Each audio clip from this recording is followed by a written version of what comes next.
പ്രസവിച്ച് 7ന്റെ അന്ന് 3 ചടങ്ങുകൾ തിരുസുന്നത്തായി പഠിപ്പിച്ചതാണ് ഇമാമുകൾ.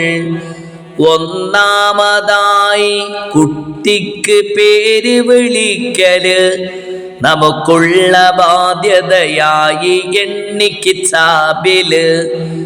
7ാം ദിനത്തിലഖീഖ അറവില്ലെങ്കില് പ്രസവം കഴിഞ്ഞുടൻ പേരു നൽകാം കുഞ്ഞില്. ആൺകുട്ടിയിൽ അബ്ദുള്ള ഉത്തമ നാമമാ, ഇതുപോലെ തന്നെ അബ്ദുറഹ്മാൻ കേമമാ. അബ്ദോട് ചേർന്ന് വരുന്ന റബ്ബിൻ നാമമും അത്യുത്തമം എന്നാണ് ഫിഖ്ഹിൽ ഭാഷ്യവും. തത്തുല്യമായൊരു നാമമാണ് മുഹമ്മദ്, ഇതുപോലെ തന്നുൽകൃഷ്ടമാണേ അഹ്മദ്.